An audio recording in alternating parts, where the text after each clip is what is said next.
Thank you, everyone, for coming out, making it in through the rain. So welcome. Happy New Year. Happy New Year, everyone. Damn. And I see some familiar faces from the Lost Children extravaganza. Thanks to everyone that came. It was some pretty intense and pretty cool experiences all around, I think. Yeah. So I also see some new faces. So just to give you an idea, those of you who kind of wandered in here, you don't know if you're here for a movie screening or what exactly. It's not a movie screening, but it's better. It's StoryCode. And so we are a nonprofit hub, community hub for cross-platform, transmedia, cross-media storytellers. We are a group of people who are exploring it in various ways, sometimes through advertising, through documentary, through art. And we welcome you and anyone you would like to invite to explore this with us. We usually hold our meetings once every month, usually the third Tuesday of the month. And we have other projects that we do, such as the story hackathons, and we're always available, Mike and I, to be of help to you guys who are working on new projects or who need introductions to various members of the community.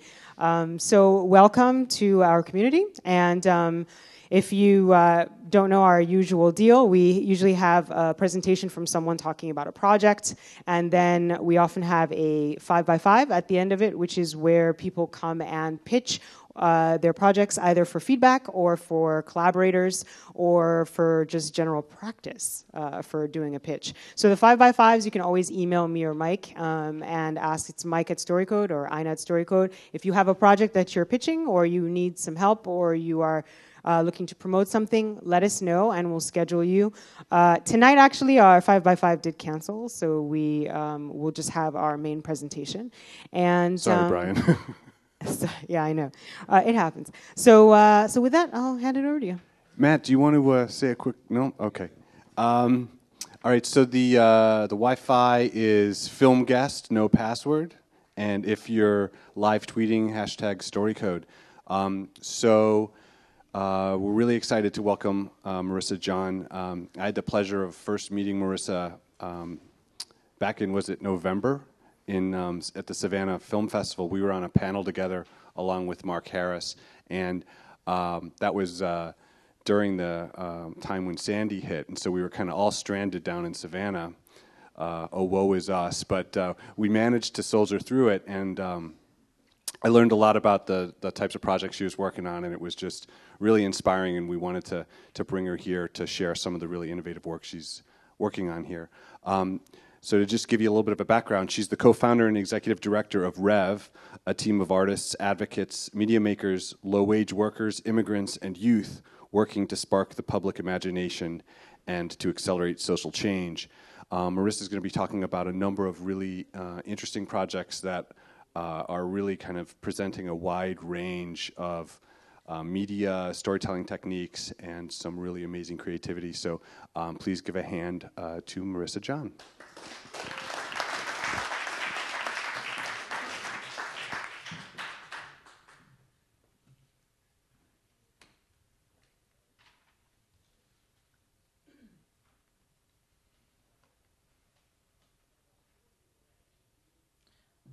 Okay. Hi, thank you so much for coming, and thanks so much for the invitation. And so during this presentation, if I am missing something obvious, like I've made a leap of logic and you need to reel me in, can I encourage you to just pipe up and say, I don't know what you're talking, whatever. Okay. So my formal training is in the visual arts, doing sculpture and installation and design. And a question that's fascinating to me to figure out is how to frame participation or interaction. So this is a piece from 2005, and it's a set of wearable musical instruments that, well, actually I'll just let the video show, speak for itself. So the idea is that you put it over your head and you tie it behind, you're committing to this other person, and you have to hump the other person in public to make it produce noise. And what my collaborator and I wanted to do was figure out a way to change or alter people's interactions in this otherwise white box museum. And so it on the opening night, it did get quite rowdy, and one couple even was thrown out.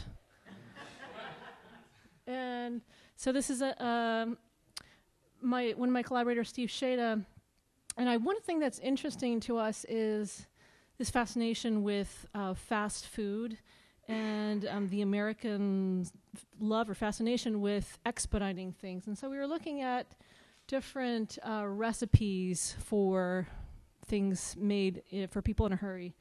And one time we were watching a nature doc, and it was about this place in Florida where they have perfected, or they are perfecting, this thing called rocket-induced lightning. And so the way it works is that you have a rocket, and not everybody, these scientists in Florida, and you have this rocket on the bottom is this coil of copper wire, and under low atmospheric conditions, they ignite it, goes up in the air, and the cone of the rocket keeps on going further, and it induces a lightning storm, and the lightning travels down the copper wire down to the earth. So this is just amazing and bonkers, and also reminds us of things like the myth of Prometheus and the desire in mythology to capture nature and harness these forces. And so we were thinking about how, in American tradition, one of the longest meals of the year is Thanksgiving dinner. And so we made a sculptural proposal for to cook Thanksgiving dinner in 5 seconds using rock-induced lightning. So this is the lightning rod and all the stuff stacked onto it, and this little guy on the bottom little dial is a turkeymometer. So it's a little bit faded out here, but there's a little steaming turkey when you know you've hit the induced the lightning. So, and actually it was a sculptural proposal, but we had actually contacted the Research Institute in Florida, and because we wanted to actually do it, and that was really the goal of the project, and they ended up getting this huge NSF grant, and they got too busy for us, but we would still like to do that. So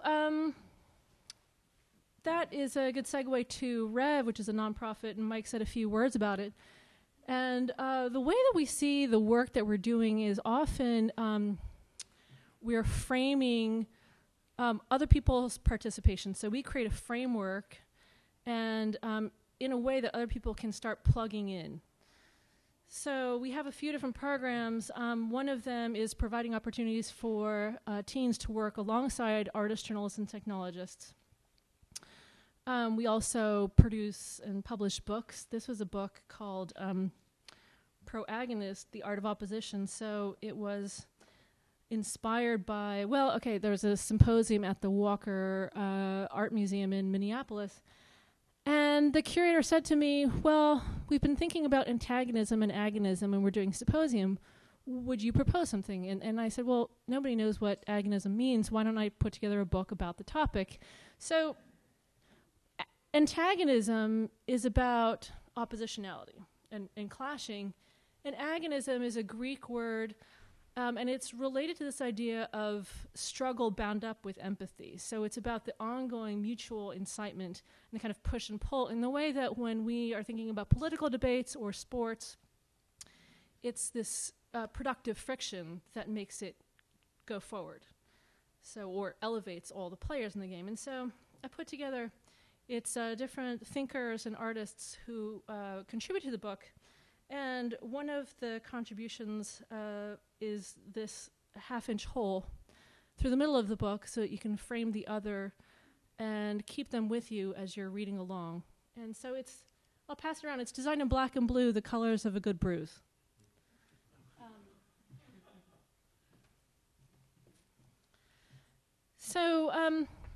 And one of our program categories is that we are producing work that trammels the boundary between the printed word and the public sphere. So this is the project that came about when I was doing a fellowship in Tajikistan.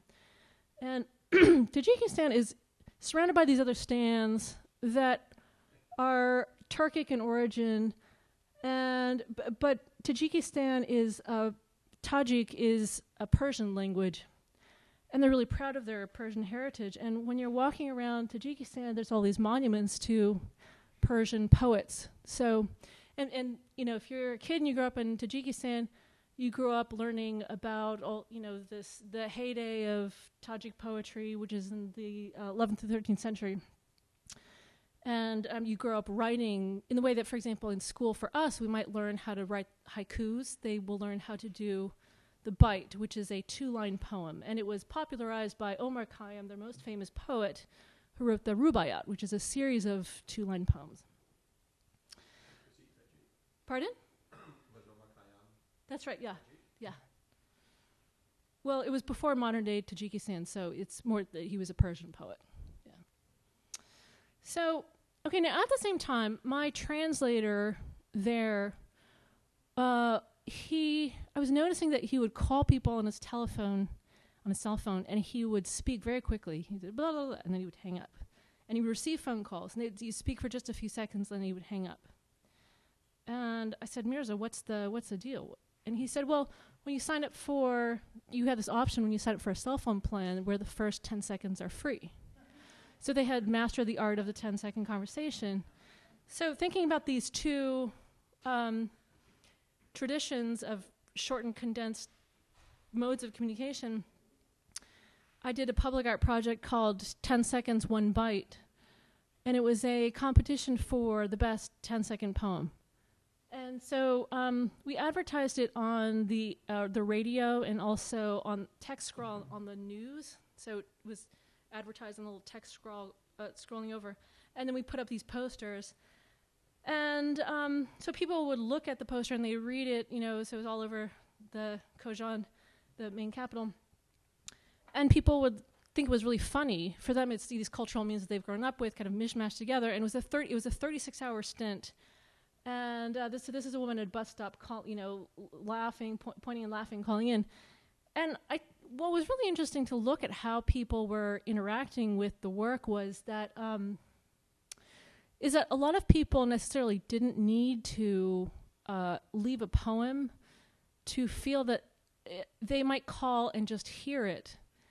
And there was something about it that made them feel like that was a form of participation. So I began to think about how participation is not only the sharing point, but it's also watching others participate, which is an interesting kind of way that people working in participatory media, how it is that you frame participation or different kinds of participation, how do you variegate kinds of participation. And so this is a slide. This is what our telephone answering robot that we built. My friend Connor, who's an engineer, he came over to Tajikistan and he made this little telephone answering robot that would then, call and record the 10-second poem and then put it online, and you could then access them on the web. And they were juried at the end of the 36 hours. They were juried by Tajik poets who were superstars, and Habiba Jalilova, who's the Oprah of northern Tajikistan. So this is a project so cell phones are interesting because everybody has them, right? And so that was a project that got me thinking more about using this kind of tech in interesting, creative ways. And in 2010, the Domestic Workers' Bill of Rights passed into law. And in 2011, there's an advocacy group called Domestic Workers United, and they came to us. We had been working with a lot of their member domestic workers for a number of years. And they said, can you produce a PSA? We have with the laws passed, it's fantastic, but now we need to get the word out. So we said, well, yes, we could do a PSA, but we were thinking about the way that domestic workers access information, and people aren't listening to radio in the way that they were before, right? So So we began looking into what kinds of technology are the most readily available and how people use technology, so, and in particular nannies. So I should say domestic workers includes nannies, housekeepers, and elder care workers. So 90% of domestic workers are by and large low-wage working immigrants. A lot of them have irregular access to the internet, and they work often so many hours that they need to be able to access stuff at all hours. So we assembled a team of ourselves, techies, lawyers, and advocates, and nanny reps. And we created a project called New Day, New Standards. So the way we were looking at, so the way it works is you call in using any kind of cell phone. You call into the number, and you hear what sounds like NPR's Car Talk. Do you guys know NPR's Car Talk? Which, did you know it has the biggest listenership than the other radio programs combined? So, and I listen to it, and I'm not a car person. So, and you hear these different episodes about different aspects of the law. So one episode about minimum wage, overtime wages, paying your taxes. There's one episode about modern-day slavery and trafficking, more. And it features a fictional character, Miss Know-It-All, in conversation with a real-life nanny, Christine Lewis, whose charisma landed her a guest spot on the Colbert Show. And she's apparently one of his favorite guests. And she's just like, she's a really talented performer, an amazing person. So I'm going to play you the beginning of an episode.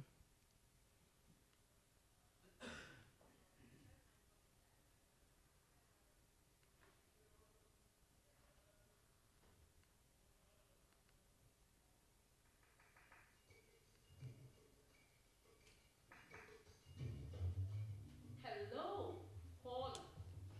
Welcome to New Days, New Standards, a show about the Domestic Workers Bill of Rights and what that means to you. I am Christine Lewis. I am a nanny. And I am Miss Know-It-All. Now you are about to hear a new episode, but listen up. If you want to go back to the list of episodes, press any key at any time. This is a very, very exciting moment for domestic workers. For the first time ever, domestic workers are recognized under the labor laws.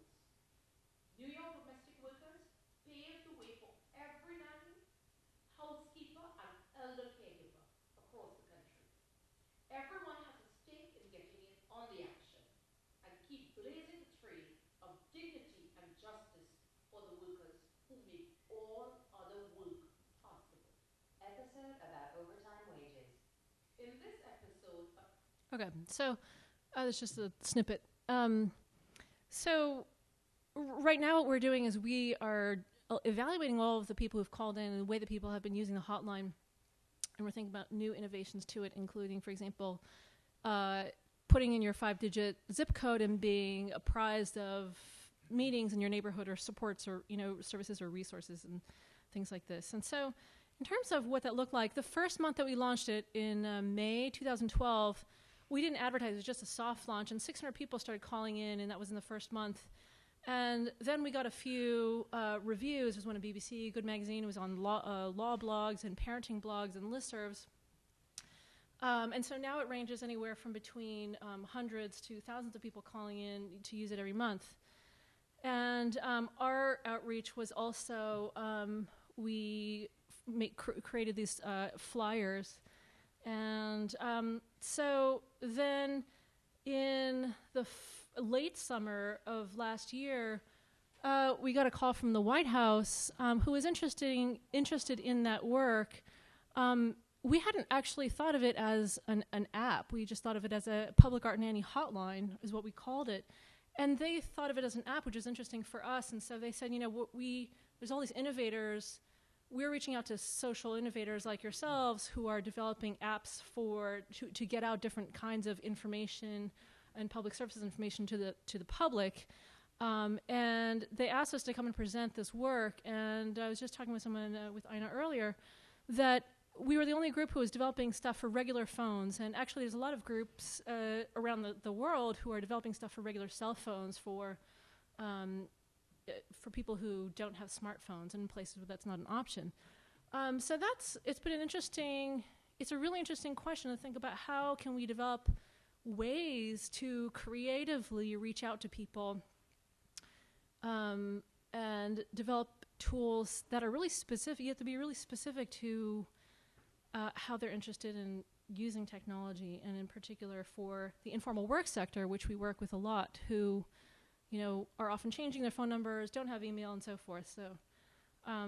So we're thinking about how to expand this to reach out to youth, seasonal migrant workers, and Latino workers, and so forth. And we're also looking at the way that people were using the New Day, New Standard, and a lot of it was people accessing it through the website, and parents who were being, in the general public, who were newly introduced to the concept of a domestic worker and the fact that they have little protection under the law. So, excuse me, the follow-up project is called Lola Boom. I have the pleasure of working with Mike and Mark and a great team who's thinking through the follow-up project. Stay tuned. As in lullaby, but instead lullaby. Yeah, so the idea is to develop an app where you can call in and you can listen to or share a lullaby. And so in this framework, we're assembling a team. The League of Nannies is coming together to issue an edict to the American public, and they're searching for lullabies, which is their secret weapon, which they know how to wield best. And so they're creating this, they need these stories, these lullabies, so that we can all sleep more soundly. So last year, someone who works in the office next door to us does this interesting work in Uganda. And what he does is he creates these short video PSAs. An example of what that might be is, for example, a 1-minute PSA about how if you're born with a birth defect, it might not be because your mother's a witch or because she committed adultery, but because of genetic issues or environmental hazards. And the way that he, you know, or it might be a host of other kind of PSAs, right, about social or public health issues. And the way that he distributes this work is that he creates this video PSA, and he goes to these what are called VJs, and they're translators who translate from English to the local language, which is Lugandan. And then they burn them onto commercially pirated DVDs. So an example is a Bollywood film, a Nollywood film, porn, Hollywood flick. So what happens is, okay, now the way that Ugandans, their culture of cinematic viewership is you go to this little wooden hut that looks like this, or this. This is on the left-hand side. Well, on the right-hand side, that's a pretty emblematic picture of what the insides look like, laundry and so forth, hanging. There's the main feature film on one computer or screen, and on the other one is the soccer match. And then the sound from the film the sports gets broadcast through this speaker. You see the megaphone there? And so up until about 1998 is when VJs, or the translators, when they would translate these events, they would be advertised that they would do live. And so they not only translate the different voices and the different characters, but they then improvise and they start slipping in jokes, and what people go for is their performance. So they're kind of like the Carney Barker. And he said, so he has them burned, this PSA translated, burned on the DVDs, they get shown here, and it goes to millions of Ugandans who would see this thing every month. So he said, what I'd really like to do is burn on art videos. So we started working on it, and I thought it would be great to burn on experimental videos by African or African-American video artists. So I'm going to show you a trailer of the different videos that we've curated that are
Okay, so that opens in Uganda on February 6th, and we're having VJs do the translation. They'll get burned. We're also doing a short doc about the process, how people are receiving it, and how they're interpreting it. Then it comes back to the U.S., and we're having people retranslate it in English. So if you can imagine having the VJs... Well, what's interesting about the work is, right, none of them have... We intentionally selected works that don't rely on language as their primary mode of communication, which forces another kind of translation or interpretation. And then if you could imagine comparing the Ugandans' translation to Westerners translating the work, will be interesting. So also in Uganda, one traditional form of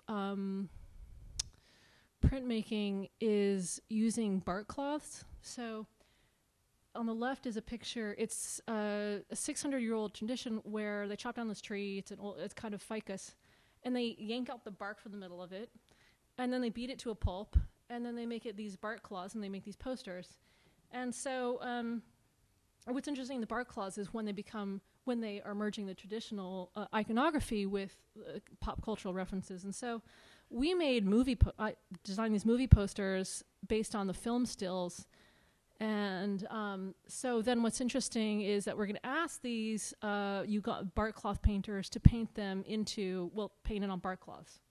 So, and they are using a lot of primary colors. Ours has a lot of gradients, so that differential is going to be interesting too. So here's the first set, second set, and the last two. Some of the more popular video halls have these murals that advertise, Bruce Lee and so forth. So we made a mural that we're asking them to also translate and put on the side of one of the movie halls. So, okay, we were thinking about, we were looking at Western contracts in either media, protecting media rights, or in the art world. And a lot of them are predicated on this idea of control and intellectual property. And we realized that ours were inverting all those. So for example, with regards to the profits, the contracts often say, okay, well, we can guarantee that no one's going to profit off the sale of your work. And well, in our contract, it's the thing that we can guarantee is that many people, in fact, are going to profit off the sale of your work many times over because it's the black market. Then also art contracts between museums will often they try to guarantee that the work will return undamaged. And in fact, well, we're dealing with a piece of media, it's not like a thing.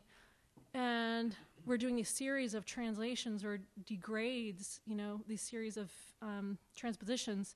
And the only thing that we can guarantee, or the thing that we want to be able to guarantee, is that we will return the damage. Like in a sense, it's the documentation of the process by which the original image becomes degraded and translated. This is the kind of the damage that's done. That's really the fascinating part about the project. So, okay. This is the final piece, and I'm going to end with a question to you guys. So in 2008, I had been teaching for a number of years bookmaking and creative writing in public schools. And a friend of mine who does organizing work in Honduras, in a really rural area, she said, you should come do a bookmaking workshop in this place in Honduras. They have the largest library in the whole region, and they'd be so excited.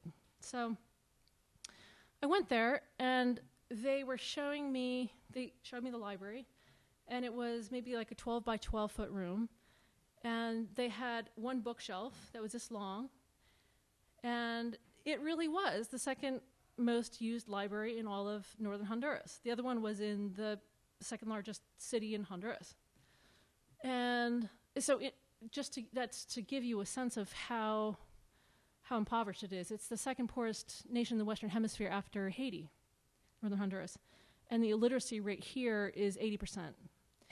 So I spent the week in 2008 doing these workshops in the schools and teaching about 100 kids in the different grades how to make these books. And they would go home, they're so excited, and they would show their mothers and their grandmothers how to make these books. And so then I was thinking, with the teachers, we were thinking, oh, well, how can we keep on doing this kind of work and build in this culture of self-publication and self-historicizing? And so we were looking at different kinds of bookmobiles. So the terrain is so mountainous that you really have to be able to go into really rural parts, and sometimes, like, to get from one school to another, you have to walk a couple hours and ford a couple rivers and so forth. So hence we were looking at different mobile libraries. And what we came up with is that we needed not only the vehicle to go, but we also needed something a little bit more sticky. So with the community there, we invented this character named El Biblu Bandido. And we stage it so that here's the crux of the story, is he's a bandit, mass bandit. And we staged as we came through town. And I'm going to show you a little doc.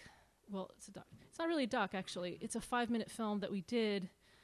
And his thing is that he is ravenous for stories. And he terrorized little kids until they write and offer him stories.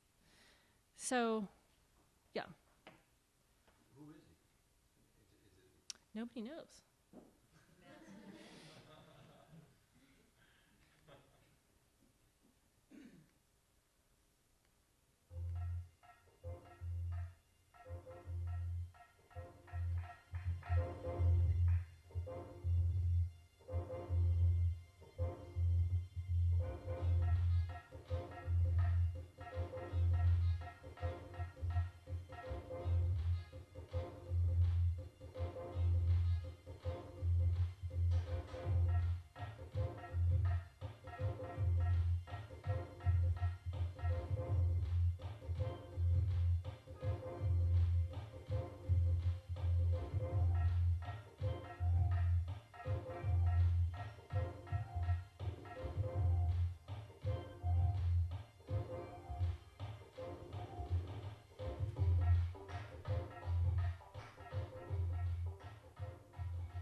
proyecto a otras comunidades y pueblos que también necesitaban un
vi no era el niño bandido. Era una mujer que venía en marcha de su caballo hacia la comunidad y se acercaba rápidamente. No supimos si era una heroína o una villana. Teníamos mucho miedo. Y esa mujer nos dio una nota que decía: soy la inspectora de la tierra de los bibliohéroes y sus cuentos son los más ricos y más dulces y no son los cuentos que dejamos para el último bocado. Durante los últimos meses, nuestra bibliojefa estaba muy enojada porque los cuentos que el bibliobandido recogía no llegaban y ella pensó que el bibliobandido con avaricia los estaba recolectando para hacerse una cena a sí mismo. Y ella me puso en una misión para descubrir qué era lo que estaba pasando con los cuentos que no llegaban a Bibliolandia.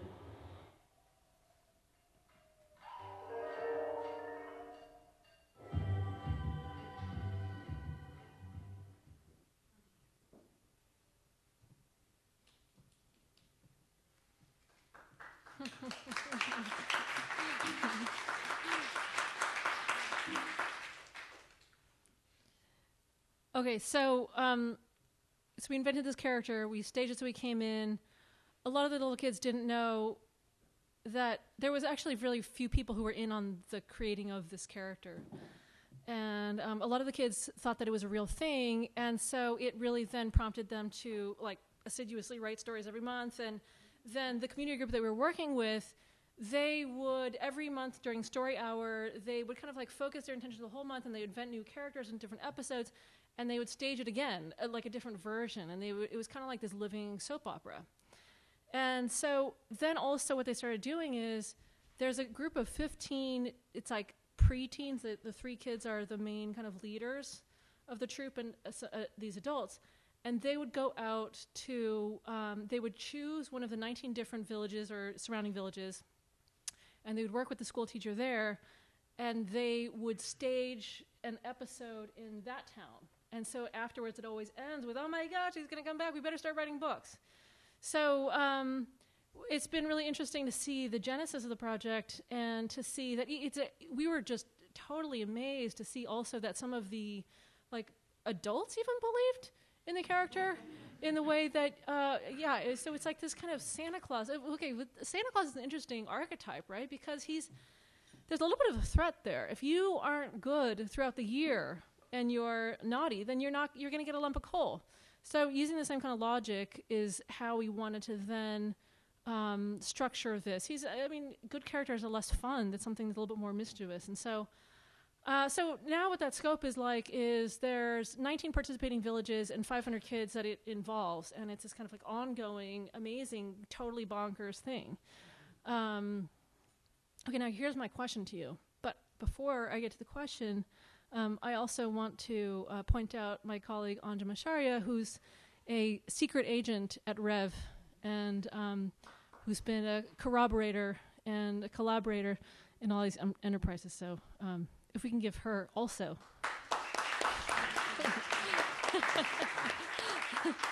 Okay, so here's my question. The half question before we get to the question is, so how many people here identify as somebody, and it's a mixed crowd, but how many people here identify as transmedia people or people who are thinking about storytelling questions? Okay, cool. So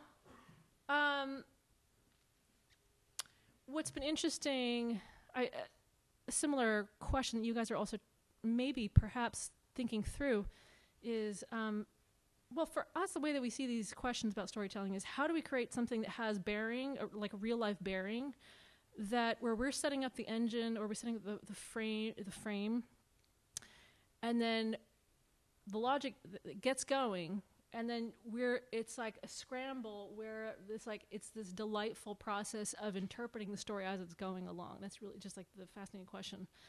Bilbo Bandito is a really analog storytelling project, right? And I thought it would be a really fun question as we segue into the Q&A to ask you guys how you might think of it using technology. So how might you make the Bilbo Bandito transmedia in the way that we, in the StoryCode forum, think about transmedia work. So that's my provocation to you all.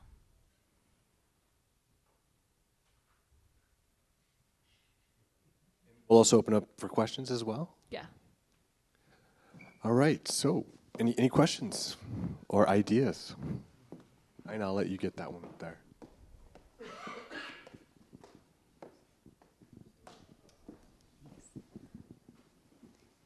I will think on your question, but in the meantime, these are some of the most creative projects I've seen lately, and they're super exciting, so I hate to ask a boring practical question, but I'm wondering how you kind of sustain this great work. How do you actually support these projects and kind of make a living here in New York?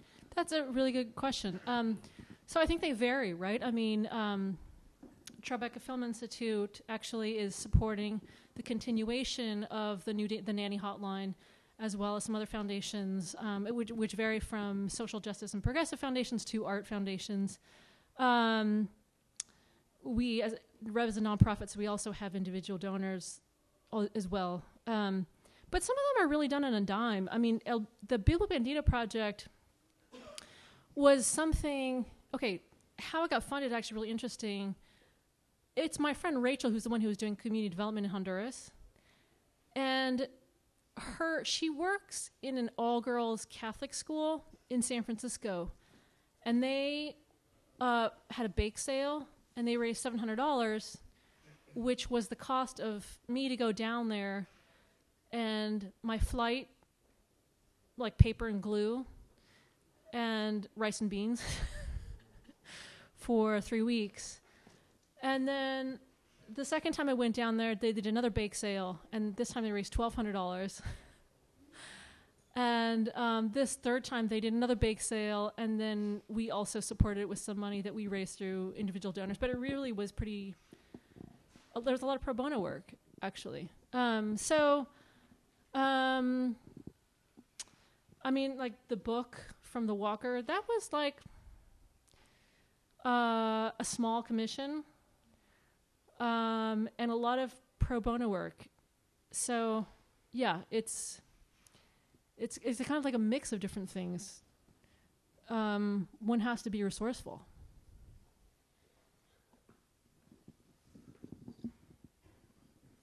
Hey, so about the question about transmedia and Biblio Bandito, obviously for implementing it there in more economically challenged regions, you can't get too advanced technology-wise, but clearly, like, the phones are there still. So there's already been other, I know we've had previous presenters here talk about storytelling projects that have taken place for feature phones and things like that to sort of spread stories. But even less technological that still meets the transmedia threshold for me is, I think, like, all of those parties involved of good and bad, or at least sort of a seemingly like a negative faction and a good faction sort of lends itself to a game. And so it seems like a terrifically exciting opportunity to just explore that narrative and that universe for a game and to create another sort of compelling, obviously they're creating content, but it'd be interesting just to find out like some other sort of dynamic to let them continue living in that world where stories are being consumed and generated and is sort of this form of nutrition. So that was my thought. Yeah. That's a good point that you raised, that feature phones kind of barely exist, but there's actually really little coverage. It's more that it's almost like there's a dual audience for that project. There's the folks in Honduras, and then there's a lot of people outside Honduras who are really into the project, and he has a Facebook page, and he has a lot of followers, or people love the character. So it's more like how to. Someone came up with an interesting idea a while ago that I felt was like, oh, I hadn't even thought of that, of like creating a, for, people who have feature phones where you can fill in the story. So either choose your own adventure. We were also thinking the other day of something like a workbook. It could be physical as well as for an iPad where it's giving a story prompt and you have to fill it in, and maybe the little character gets fatter when he's got more stories, and he gets like skinnier, and he needs you to feed him. If you'd like to choose your own adventure, I've built choose your own adventure for the feature phones. Oh, welcome. Cool. Yes, please, let's follow up. Sorry. I had a thought in that, now they have a lot of plugins for your browser, right? So if you're talking about taking them digital on a computer, it would take some doing to design a plugin where if you're creating a story, the character appears on the web page and gets fatter as you're creating that story, or it changes the content of that site to be have the Biblio Bandito coming and devouring those things, because it's just like Evernote has a plugin that if you just click on that button, you can save an article to your personal whatever that is. So you could load that on to a web browser, create that. It's sort of like an app, and it would be a sort of self-generating, continually feeding off whatever page you're on character, which would create the sort of feeling that it's alive. That sounds fun. Or even steering you towards more, the plugin could steer you towards other websites that have story-generating content, That sounds really fun. You just got me thinking about the phones and the idea of, the kids in a village are making stories amongst themselves, and there's as much a storytelling component as well as a making component. They're making a physical artifact.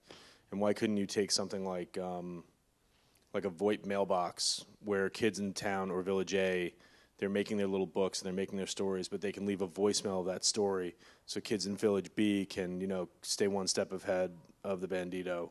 And then they're making books based, and then it's a joint collaboration between two kids who might never ever meet. So it's like Exquisite Corpse using VoIP. Exactly. Yeah, that's a good idea. A flip book where it goes from character to character to character, so it becomes animated to replace the camera. And then the second thought, we've worked with kids that we've taught them how to do how to tell a story through an animation, claymation, or gave kids $10, told them to go into a toy store, and all they could spend was that $10, buy different things that would become part of their film. So, and then they had to use that to tell their story. The kids didn't actually have the money. We went and spent about $20 max, which down there might translate to $5, if that much. And we bought all kinds of stuff.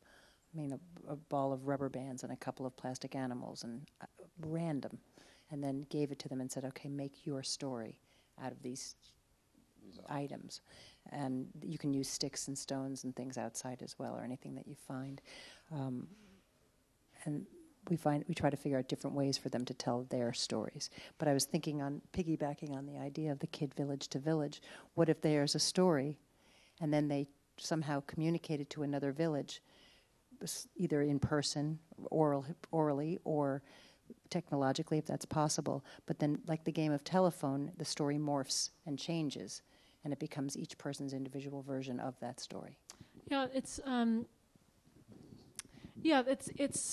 nice thinking about the exquisite corpse or the thinking of chunks of a story.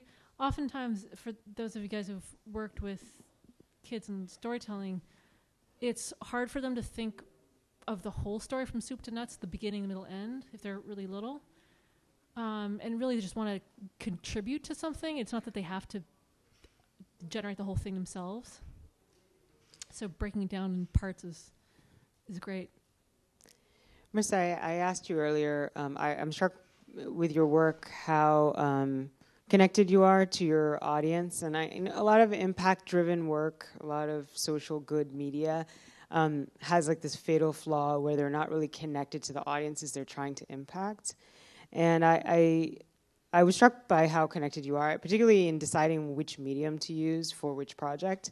And I think each one is really well thought through. And I'm curious, how do you are you partnering with people who just are already in kind of high impact, where you can have a high impact and then kind of designing your project around it? Or do you just like find partners when you have an idea? Like, how does that come together?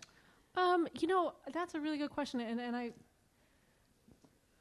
I feel like I spent years thinking about the question of collaborating and finding. When I was in grad school at MIT, and when I was there, I found that I was being asked to work in different corporations and really, or like settings, and it wasn't that they necessarily wanted me to blend in. They just wanted me to do my thing and be this kind of person who generated different kinds of ideas, and it might directly or not indirectly contribute to what they were doing. And I remember I had a conversation with somebody who was designing fight jets, like wartime jets, and I wasn't sure that I wanted, for example, to collaborate or make them more creative. But I was thinking about, I started looking at other artists who were embedded in industry, science, government, corporations, and I was really interested in those. I felt like the ones that were the most successful or interesting or provocative were the ones where there was the complicity of the organizational host. So there's which necessarily implies that they're also visionary enough to know that they would like some kind of change or some kind of difference, and they might not know what it is, but they're inviting something foreign into their community to stir things up in a different way. And so when we're thinking through different kind of groups that we're collaborating with, I'm often thinking about how much of the complicity and the buy-in of that organizational host or institutional host is needed really for a project to stick. So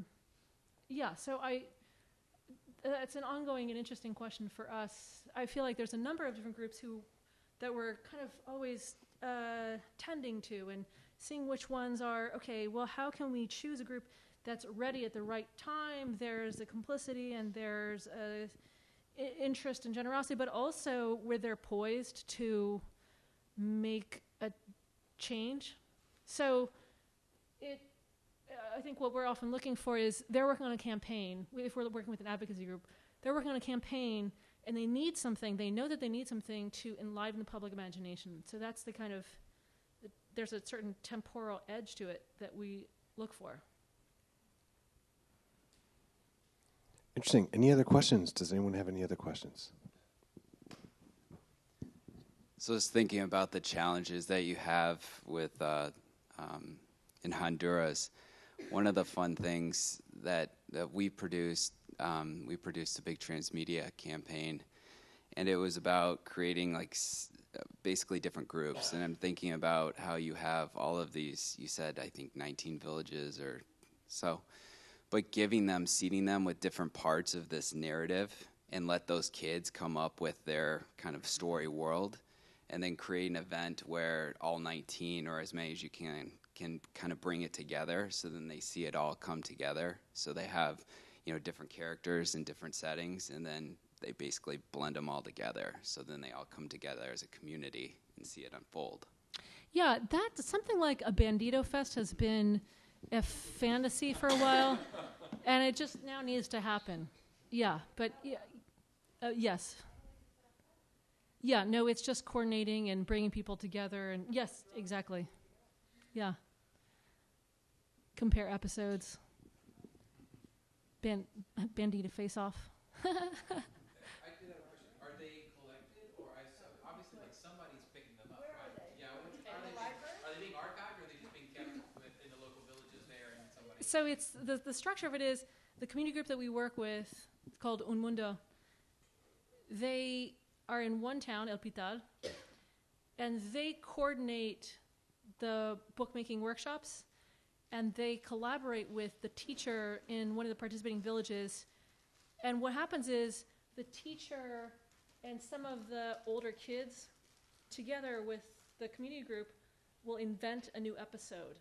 Because it's always really based on, like, if they have a horse, if they have a mule, or if they have this one particular thing in the town, or it's really kind of based on what's like the affordances of that specific place and what's going to get those kids excited and what's going to terrorize them. So it hasn't been archived in the sense that it's just like this kind of like rambling thing that's happening, and it's just like kind of beyond control. But it's nice to think about the archiving of these different episodes. Where are the physical books? Well, they stay in the villages, and sometimes they do travel around to the different ones, and they'll share them with each other. So it's kind of like the Bandito and his troops are kind of like bees in the sense that they will take the supplies and share the different books and examples and different techniques. It's like a slightly different variation, but it'd be kind of amazing if the books that the children are creating could also become a funding model for more economically, capable regions, whether that's in Honduras or whether that's, in the U.S. or somewhere else. So they are creating these series of artifacts, and if I'm not mistaken, part of this program is because it is a little bit difficult to get books and all these, for economic and also practical reasons to all these areas. So it'd be fascinating if Yeah. somehow morphed into that, where the children themselves are creating the tools to enable the community to actually get additional resources. Yeah. Any last questions? Oh. That's kind of a good segue into my question, which was, what would be your next level, or what would be the objective of taking it transmedia or to a different media? Like, what is the... To what end? Or yeah, what what's is the... Yeah, exactly. That's a really good question. I mean, I think, we're approached by different groups all over the world. There's a group in Madagascar, there's a group in Honduras, Guatemala, there's people, there's a group, like a library in the Bronx, who learn about the project, and it kind of floats around in the ether space on like Pinterest and, random bibliophiles, websites, and things like this. And, I mean, for us, your point about the merging the kind of programming with the fundraising side of it, part of it's, okay, well, how can we, give the skills to these kids in Honduras so that they can travel regionally, for example, and do these workshops? And each time it's going to be adapted in a different way. And it's kind of fascinating. Each time it's adapted and the character is different, and maybe he's riding a llama, I don't know, whatever. Then, I think someone else had a great idea of, for example, if it is a storytelling app for an iPad or something, or you're writing it, maybe it's there as you are giving like $1 or something, and so then you're building in with your child that you're reading to this awareness about that it's a privilege to have these kind of resources, and you're also giving back to these folks who can't, or who don't have these same kind of resources. I mean, I think but the question about scale, on the one hand, it's like, okay, well, this is a character that sticks and works in Honduras. How can it be adapted in a ways that can get other kids excited about reading and literacy, and communities involved in encouraging that? Part of it's, wanting to create a model or thinking about a model that can then support some of those areas that are lesser resourced, like this community in Honduras. So, I mean, part of it's the literacy question, part of it's a development question. We'll do one final question. Here you go. Not a question, more just what's coming to mind for me. And I'm not a media person, but work in education, and really I'm wondering about if the communications feel real from a Biblio Bandito, if you need to see the actual person, if the next life could be a way to kind of set up teachers to perpetuate this, teachers who maybe don't have the courage to put on the mask and create this character in real life, but have like the tools to create this experience that feels very real to their students through finding, the notices, finding pictures, finding a text message on their phone, which I see used to threaten kids all the time that they're going to text their parents. If it could be creating this relationship with this character who maybe you never see in person, but if it feels real enough, if you kind of have the understanding of how to create this world and bring this into teachers' and students' imaginations, that if that could give teachers the tools to then follow through and carry it out, is just the non-technical way I'm thinking about next steps. I like your text message warning. Right now what they do is they put up these warning signs in the different villages like weeks in advance of him coming. So there's a sense of anticipation of him coming to town, and it's like spaghetti Western signs. Okay, but I'm going to turn your comment into a question. We'll close out with that, and this is the question, okay. So we all know the Santa Claus logic, right? He shows up at night, and you might see him in the mall or something, but okay, my question is, do you have to see the character riding in on a llama or a burro or whatever to be fearful of him? or not. Okay, so if you think that you need to see him, you're going to go like this. And then if you think you don't need to see him, but you'll still be scared by all the kind of surrounding paraphernalia, then go like, I don't know. Don't raise your hand. Don't, maybe like this? No, this? Okay, that's a great solution. Okay, raise your hand if you think you need to see the character. Huh, okay. Okay, raise your hand if you don't have to see the character. Oh, interesting. Okay, that's a great question. Or, pardon? Because your own imagination. Yeah. Is much more practical. Yeah. But it's too abstract for a kid. Unless another kid tells it. Yeah. We got to get that kid motivated. Why do you have to terrorize the kids? Oh, that's part of the fun because then you get to play your role. If you got to scream and holler, it's funner than the other way around. It's not genuine fear. You got to play along fear. You know better. You still want to play. Thank you, guys. Excellent. Thank you so much, Marisa.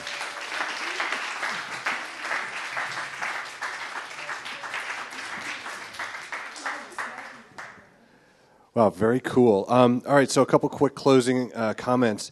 If you're not on, or if you haven't signed up for the StoryCode newsletter, I encourage you to. We had a really amazing interview with Billy Goldman from Intel, who was